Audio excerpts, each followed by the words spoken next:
people speculating that this was all staged. I do not believe that. I do believe that it was insurrection or mutiny by Prigozhin. I think the trigger for it was the fact that his Wagner organization was being merged in with the Ministry of Defense and the regular Russian army, and his men were all being made to sign contracts with the Ministry of Defense. That would have resulted in a giant loss of income and status for Prigozhin. Simultaneously, for months now, he's been criticizing the Ministry of Defense, specifically the Minister of Defense, Shoigu, and the Chief General of the General Staff, Gerasimov.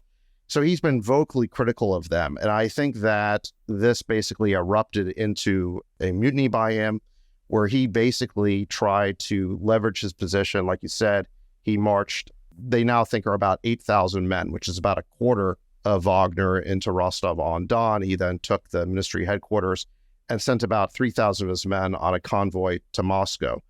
I think that although this is probably best described as a mutiny, I think that it did have coup optionality to it. I think that Prigozhin was seeking to find out how much support Putin had and who might join him. And he had put out a number of statements that I think from the Russian regime's point of view could be described as seditious that morning. And there's a lot of evidence that he staged this attack on his base. He claimed that there was a missile attack by the Ministry of Defense, and that's what launched this March for Justice. And in his comments, he was careful not to criticize Putin directly, but he had a lot to say about the Ministry of Defense and the overall conduct of the war. And it was, I think, harshly critical indirectly of Putin. And I think he was looking to see who might support him. And what happened is that on the way to Moscow during this convoy, nobody supported him. In fact, all the statements came out from the other generals, including Surovikin, including all the regional governors, of members of the Duma, and other important figures in Russian society. And there wasn't a single person willing to publicly support Prigozhin. And that's when Putin went on TV, called this basically an act of treason and a stab in the back. And at that point, I think Prigozhin's options were pretty limited. And he basically took a deal that was brokered by Lukashenko, in which he would go into exile in Belarus in exchange for basically being allowed to live.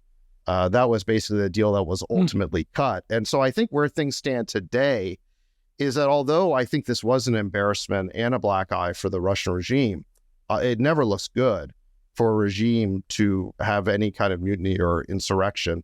And I think that it does raise questions that Putin's now going to have to answer to his various allies and supporters about how stable his regime is. I think ultimately Putin has ended up in a place of consolidating Russian society behind him. Like I said, there were no power centers that supported this mutiny. They all rallied to Putin's defense. And the people of Russia, even though Prigozhin is a popular figure, being kind of a war hero from the Battle of Bakhmut, the Russian society supported Putin. I think he's at something like 80% poll numbers. So I think where things stand... Well, like Levada Center, which is an independent polling agency, for example. These are not the Russian regime's own numbers. And when the poll numbers... Would you say in a poll that you don't support Putin? Well, I don't know how Levada Center, what their methodology is, but these numbers, when the numbers are bad, are cited by Western sources. But there are other forms of evidence, too. You may have seen this video that went viral over the past few days of this song that's now the #1 chart buster in Russia, where it's this very patriotic Russian song where they're basically singing, "I am Russian." That's sort of the main chorus. Russia. Oh my God, this is some serious propaganda. Wow, yeah. I mean, that looks like a pretty good party. If you look up the lyrics to the song, the English translation of the lyrics, the gist of it is, I'm basically proud to be Russian, and I don't care who doesn't like it. That's basically the lyrics of it. How do you get invited to that party? I got so many jokes I'm not going to make. I know, you got to be careful. Be careful here, folks. You got to be careful here.